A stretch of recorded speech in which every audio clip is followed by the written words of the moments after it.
ซิมก่อนซิมก่อนโอเค ไปไก่กล่องมาได้สาว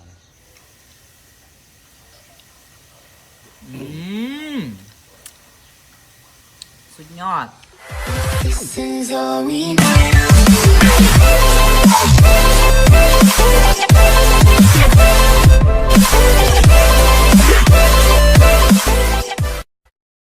สบายดีพ่อแม่พี่น้องทุกคนขอเชิญเบิ้งเฮาสิได้ตามบักฮูมื้อนี้ก็ตามบักฮูคือเก่าหั่นนะเนาะ แล้วทำไม ฉะนั้นก่อนจะตำบักฮูได้คือต้องมีฮูก่อนที่สองก็คือต้องมีนี่อันที่สามก็คือต้องมีเครื่องปรุงแต่งต่างๆเป็นต้นกระเทียมตามเพชรมาอย่างวะ บักนาวแล้วก็ผักต่างๆที่เราจะได้ปรุงแล้วก็ปลาแดกนี่ปกติอยู่แล้วเนาะเป็นตาแซ่บใส่แซ่บก็มีมะเขือแล้วก็กะปิที่ใส่ไปก่อนมะเขือนี่ขึ้นกับผู้มักเนาะมะเขือสบายใส่ไลท์สำหรับตามที่เรามักเนาะเข้าไปก็ใส่แป้งนัวโอ้แป้งนัวลายแป้งนัว เสียบเสียบเสียบเสียบ แป้งนัวโอ้แป้งนัวใส่หลายขึ้นกับผู้มักขั้นตอนต่อไปก็คือใส่ผักกระเทียม โอ้ย คือหัวกระเทียมเนี่ยนะหัวกระเทียม จะสิบอกตามทั้งสิ่ง ตอนต่อไปก็คือการตำนี่เซตประแดกบวงหนึ่งบวงสองแล้วต่อไปเราใส่หมักเล่นหมักเล่น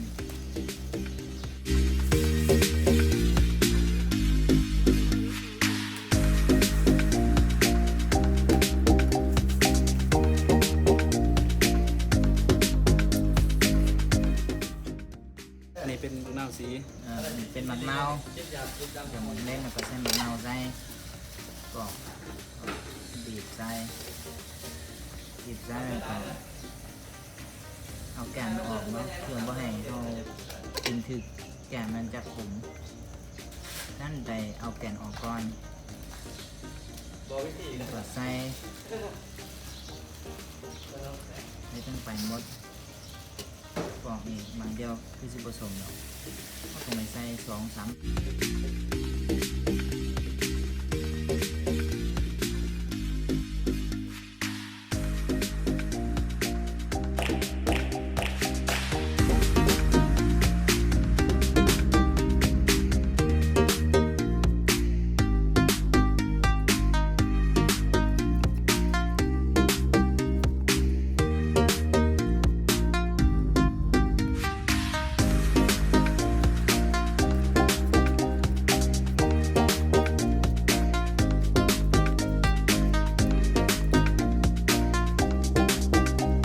จานเนาะ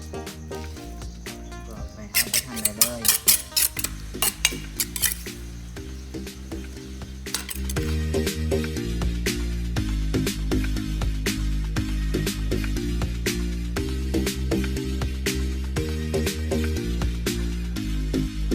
พอดีตัวนี้เป็นตัวเดียวตามสองตัวนี้ซื้อเอาซิมก่อนโอเค ไปไก่กล่องมาได้สาว